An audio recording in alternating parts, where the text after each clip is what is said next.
Very good morning, everyone. Welcome back to the special session of 11th CMS VATAVARAN International Film Festival. Uh, as you know, that the festivals are going on hybrid mode, and you can watch all the nominated films of 11th CMS VATAVARAN Film Festival and Forum in hybrid mode in India Science OTT channel. As you know, India Science OTT channel is a DST Vigyan Prasar initiative, and you can watch all these 89 nominated wonderful films on a talking about various aspects of climate change, environment, wildlife, sustainable technology and development. And you can watch there till 23rd of April. And on 23rd of April we will be having an online awards ceremony, and I welcome you and I request you all to come and join us. For joining, you can go to our website www.cmsvatavaran.org, and then you will find the joining details there. It will be happening on a Zoom platform, so everyone is welcome. Come and be a part of that wonderful online uh, award ceremony. And as you know that every day discuss with prominent policymakers, environmentalists and filmmakers about various aspects of environment, climate, filmmaking. So today I'm really honored that today we are going to talk to Sri PVS Suryakumar ji. Suryakumar sir is Deputy Managing Director of National Bank of Agriculture and Rural Development, Mumbai, popularly known as Nabard. And before I invite sir, let me introduce sir to all of you. Mr. PVS Suryakumar joined Nabard in 1986 and has handled a variety of functions: appraisals, funding, and monitoring of projects, headed and implemented various types of programs, trainings, policies, advocacy, and communication. He worked across the geographies.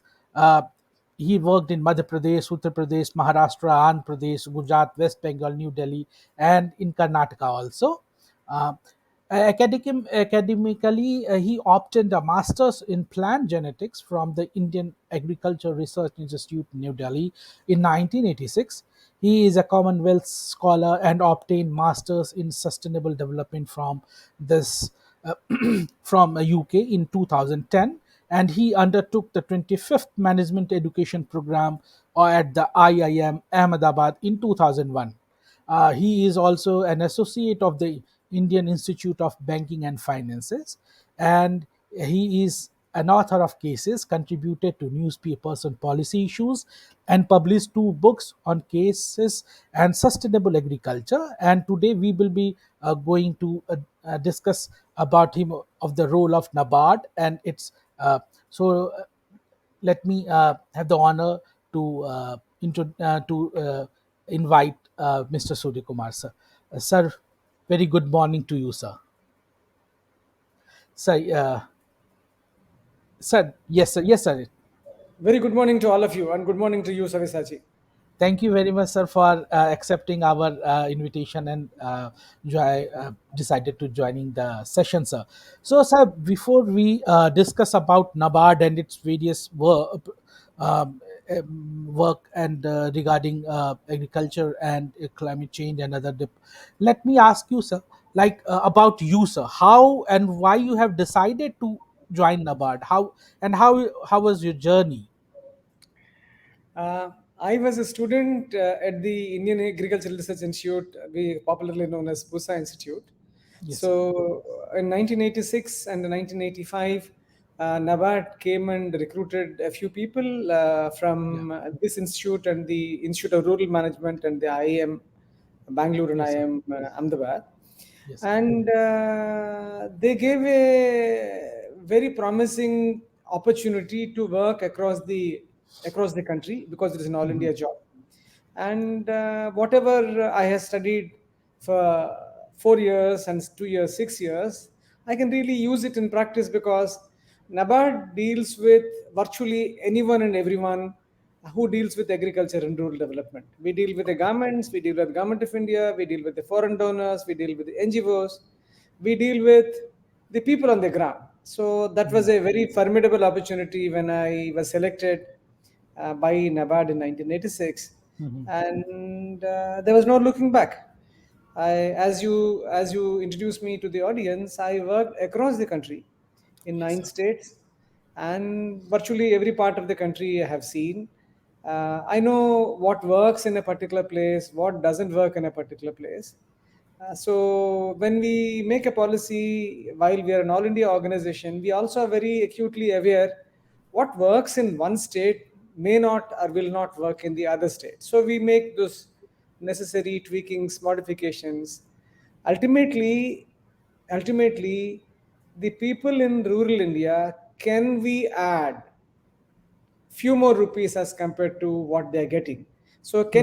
can we enhance the incomes of the people? Can we bring in prosperity? Can we make the whole Mhm. place sustainable to Mhm. the up to the level which we can? In the sense, like, I always believe Nabard has the job of being a sutradhar. We Mhm. hold all the pearls into a necklace. So I need to be smart enough, strong enough to hold all the actors in one place. This is what I do, and this is what I really looked for when this opportunity came. Mhm. So, and have been happy working all over. And I rose to this particular position. Sir, in its vision and mission, Nawad is saying that in vision, Nawad is saying that development bank of the nation for fostering rural prosperity, and in mission, it's saying promote sustainable and equitable agriculture and rural development through participative financial and non-financial intervention, innovations, technology, and institutional development for securing prosperity. It means that Nabard is helping each and everyone who is, as you also mentioned, in the field of agriculture and rural development. Uh, sir, when we talk about agriculture, can you tell us, like, as the India, a big chunk of India is still getting its livelihood from agriculture sector. So how Nabard is helping that sector, and how Nabard's effort to making India self-sustained and number one country, like becoming a big powerful country. What is the Nabard's contribution towards it? Okay. I should, I'll answer this question, but before I Yeah. answer, I should tell NABARD was formed in 1982. So we have three distinct functions. Mhm. One,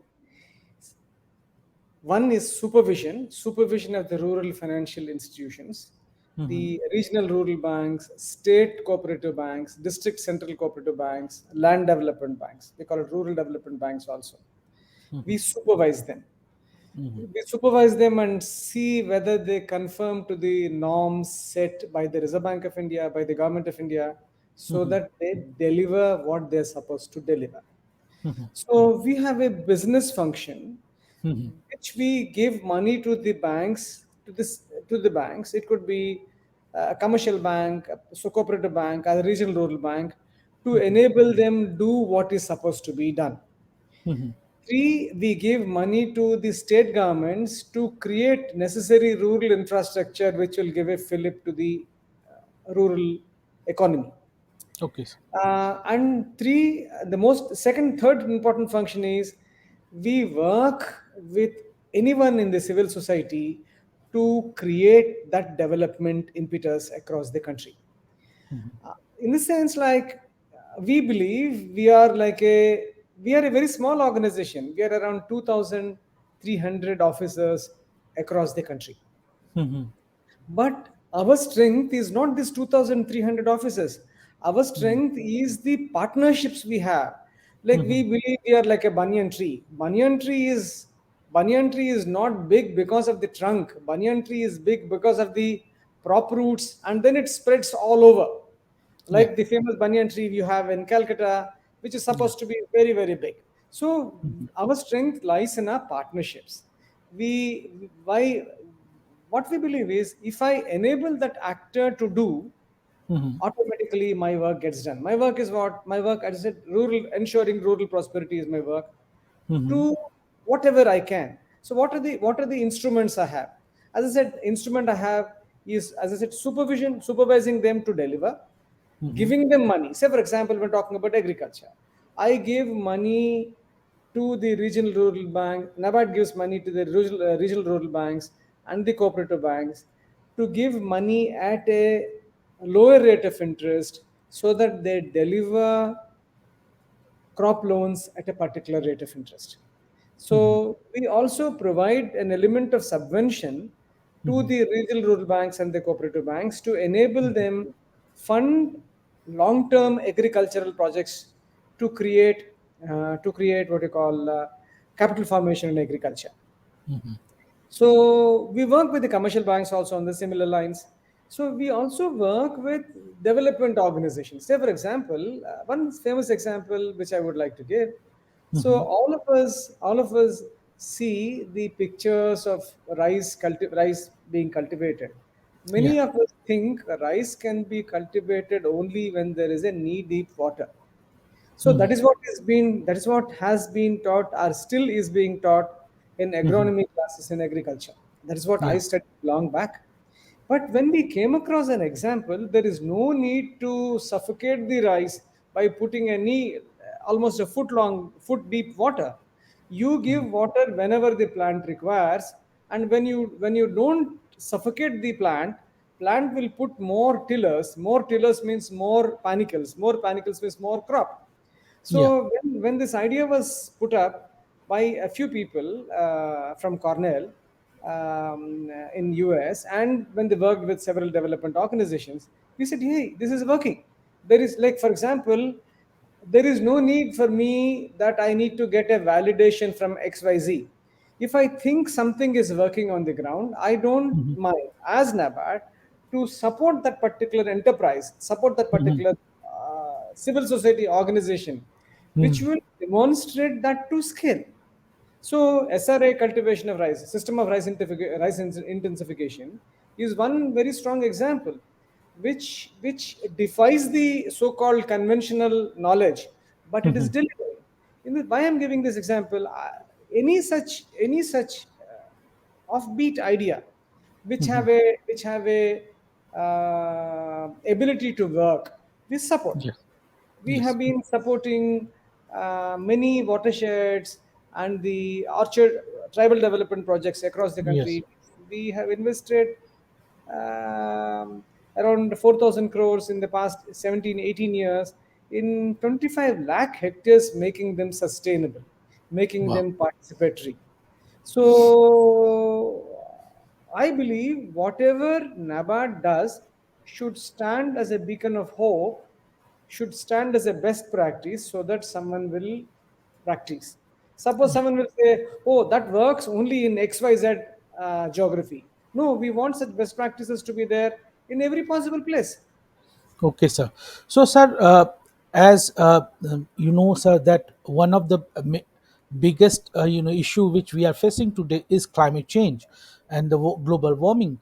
And so, I was going through Nabard's program. I had came across that you have worked a lot into spring shed management.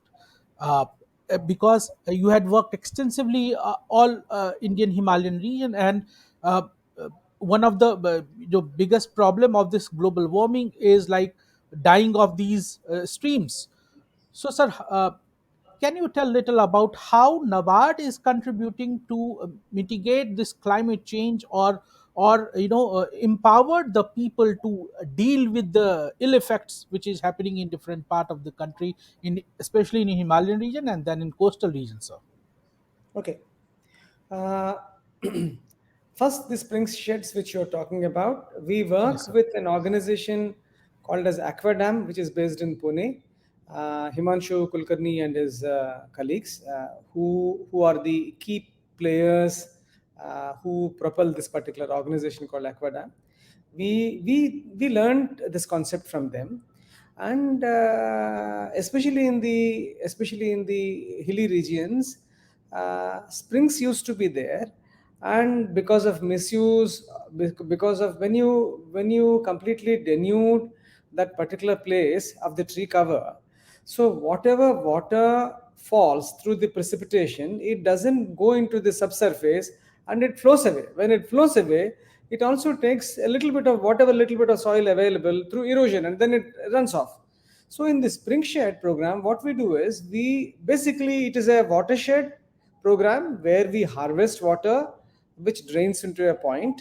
It is a miniature watershed program designed for a hilly terrain, where we are trying to hold whatever water falls through snowing or through what you call water, so that the water holds in the subsurface. And when the water holds in the subsurface, that means you need to have some sort of tree cover. You cannot make the hills bald by simply removing every vegetation on that. Then it means you are trying to cut your own feet. When you cut those trees, you are actually cutting your own feet. So you have several examples where there is so much of rainfall, but in summer there is no rain. So we thought, can we not try this?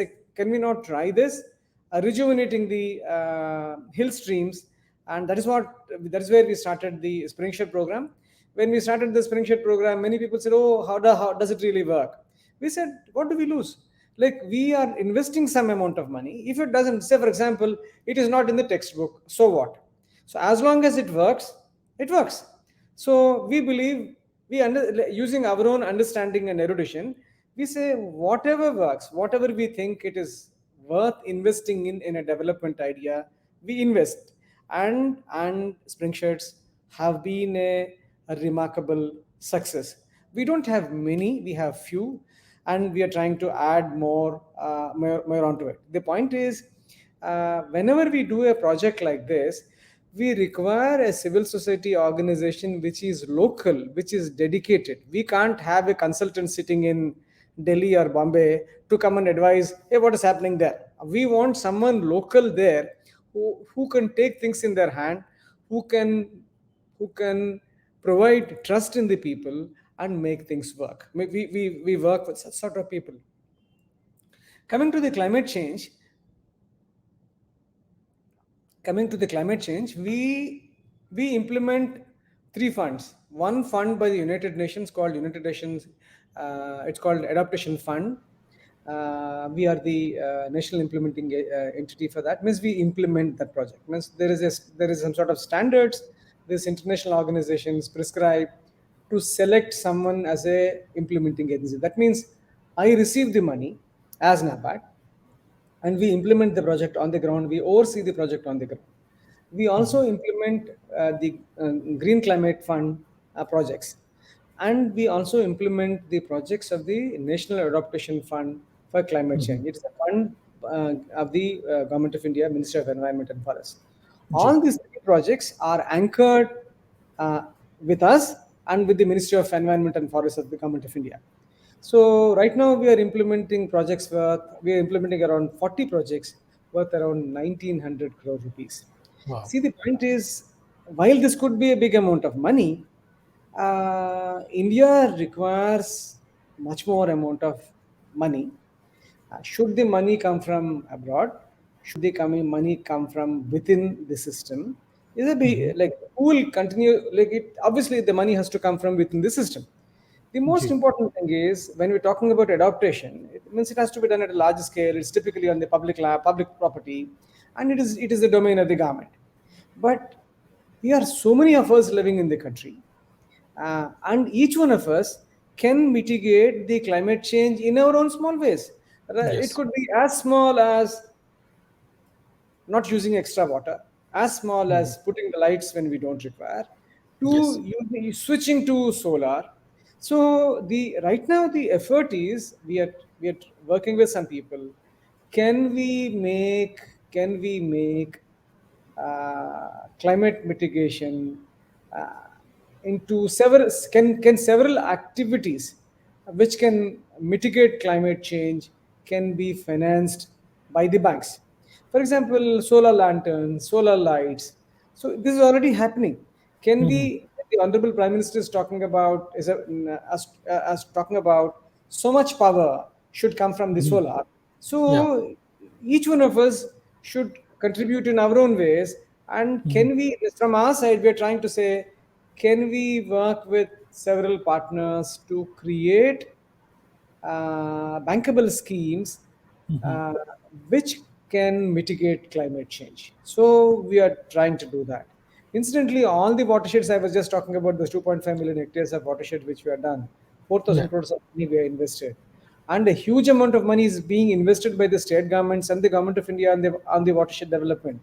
This is Mhm. basically in a watershed development. What are we doing? We're trying to hold the water which is just running away into the sea, Mhm. and by and planting trees which are sequestering carbon.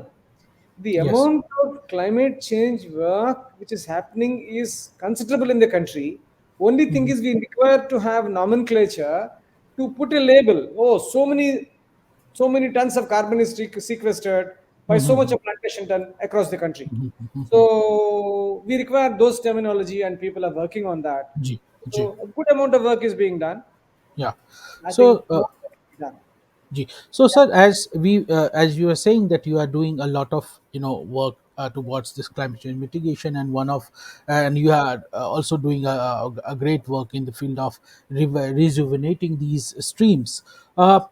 Sir, when we talk about climate change, one thing that we came to understand that the first the first line of person who get affected by the climate change most in local level are the women, whether it's a problem of water in the Himalayan region or in the Rajasthan region or in the plains.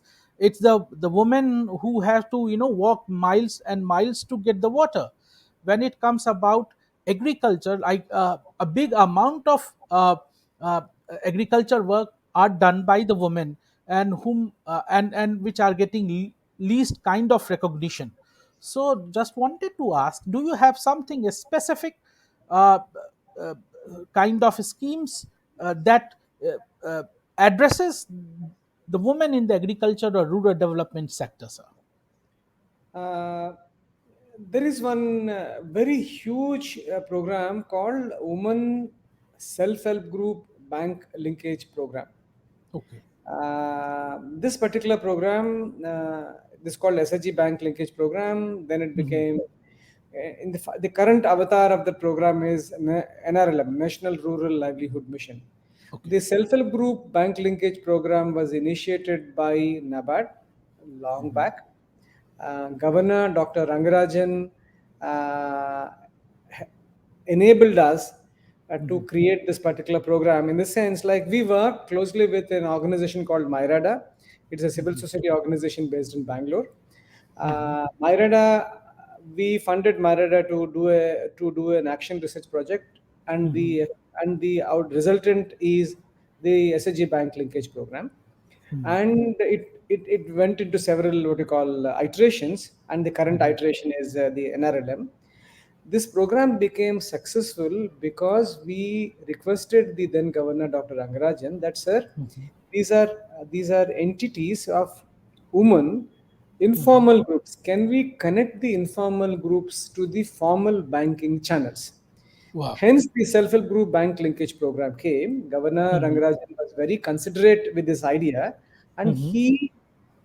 he's moved by this idea, and then he allowed it as the governor. So, Mhm. which enabled the Mhm. largest microfinance program in the Mhm. world. The Mhm. self-help group bank linkage program is the largest Mhm. microfinance program in the world because of the Mhm. outreach of the size of the program. Okay.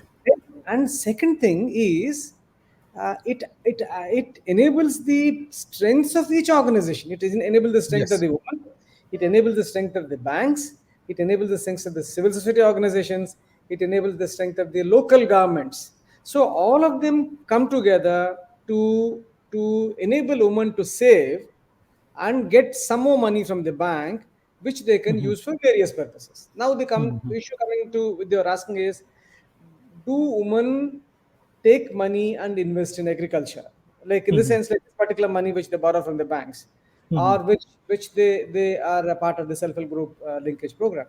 Ji. We have seen some of the money which the women save, and with that they borrow, is used both for personal purposes and also into the agriculture, whenever they happen to be the wives of farmers, or whenever women happen to be farmers themselves. There are some examples like that also.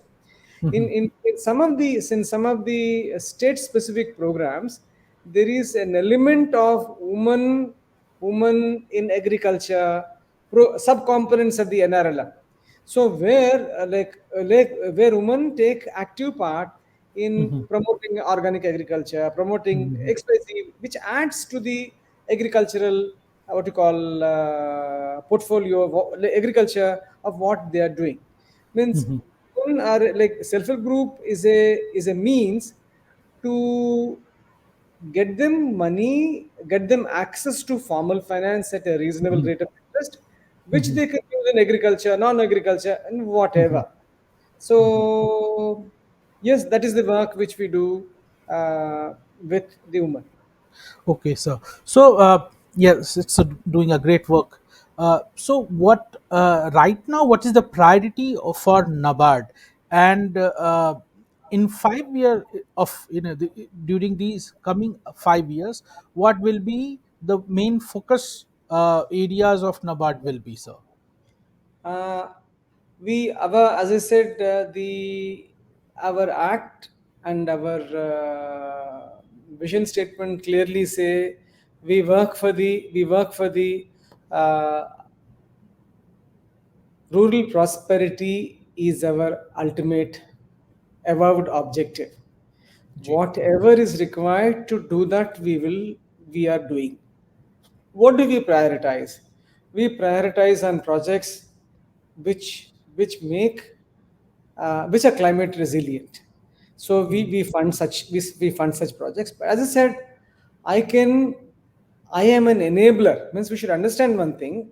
Nabard is not a doer. Nabard is an enabler. I enable someone else to do because I am as an organization.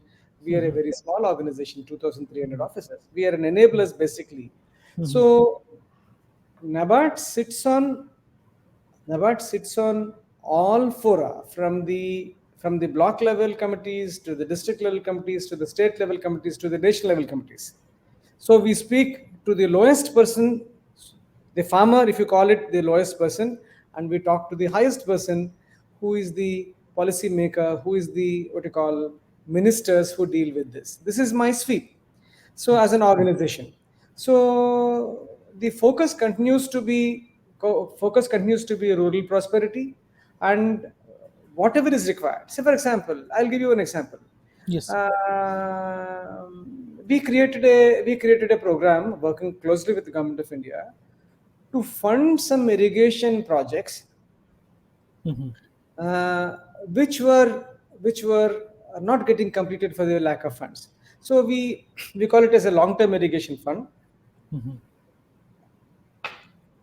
We funded 103 huge irrigation projects across the country. Look at the look at the irrigation potential they will create.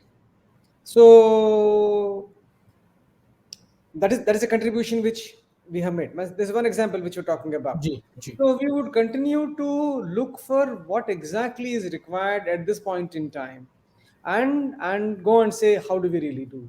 We also have a research wing, which researches what needs to be done, what policy orientation we can bring in. Say for example, when we're talking about getting some economic research done.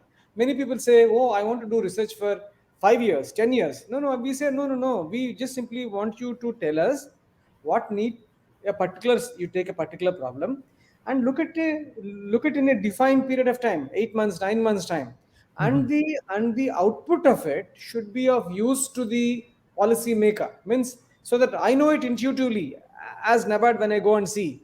But then, what is the economic? What is the research backing for it? What is the backing for it? And we fund such sort of projects which will open the eyes of people who are in the planning. So, as I said, anything which improves the prosperity using all the instruments we have, using all the partners we have, we constantly play. Rural prosperity Yeah. happens to be our simple single goal. Thank you very much, sir. There are so many questions which I should ask, but due to the time constraint, we hope to have another session with you where we can talk in length of the wonderful work which Nabard is doing towards the rural prosperity. It's really a delight talking to you, sir. Thank you very much for your taking time and talking to us, sir.